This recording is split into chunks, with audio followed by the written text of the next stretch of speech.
کے ساتھ لنچنگ ہوئی. آئین نے آپ کو 370 کے ذریعے حق دیا تھا، آئینی پوزیشن دی تھی، اور جو جموں کشمیر کے عوام نے لوگ نے ریاست نے اس ملک کے ساتھ الحاق کرتے وقت حاصل کی تھی، کانسٹیٹیوشنلی ڈیموکریٹکلی حاصل کی تھی، اس آئینی حیثیت کو روندا گیا، ان حقوق کو روندا گیا، اور اس طریقے سے روندا گیا جس کی اجازت آئین دیتا نہیں ہے. تو ایک مائٹ کا استعمال کیا گیا، میجورٹیرین مائٹ کا استعمال کیا گیا، پھر کانسٹیٹیوشنل روایات کو، پرنسپلز کو توڑا گیا. اسے آپ لنچنگ نہیں کہیں گے تو اور کیا کہیں گے؟ جو اب آپ انڈیویجولی دیکھتے ہیں لوگوں کے ساتھ جو ہوتا ہے، وہ بلڈوزر جموں کشمیر کے لوگوں کے پہ انسٹیٹیوشنلی چلایا گیا.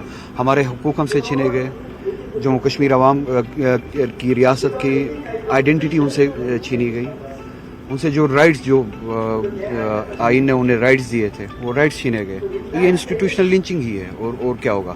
ایک ریاست کو آپ آئین میں جا کے دیکھیں، کانسٹیٹیوشن آف انڈیا آپ کو اجازت نہیں دیتا ہے کہ آپ ریاست کو، اسٹیٹ کو ڈیگریڈ کرے انٹو یونین ٹیریٹری.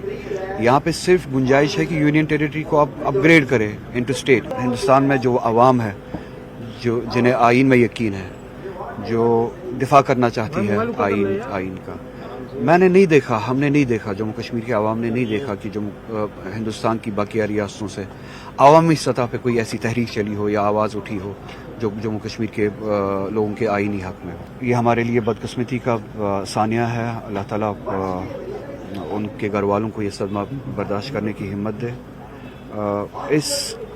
اس گورنمنٹ سے یہ سوال ہے جو یہ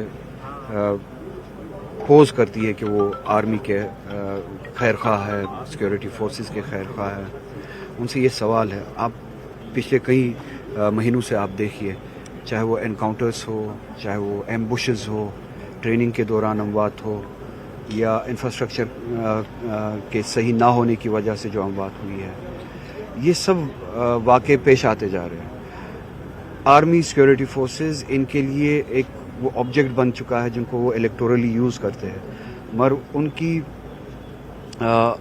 کی بہبودی کے لیے ان کے پاس نہ کوئی جواب ہے، نہ کوئی لاہ عمل ہے. اسی لیے آپ یہ حادثے دیکھتے ہیں.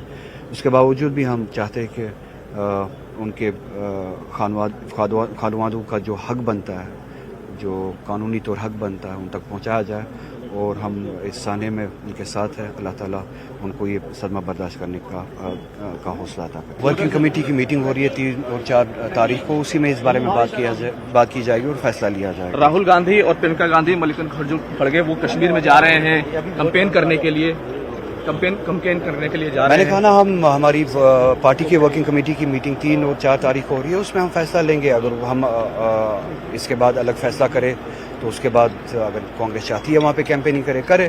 اگر اتحاد کا فیصلہ ہوتا ہے تو ہم چاہیں گے ساتھ میں کیمپیننگ کریں. تو اس کا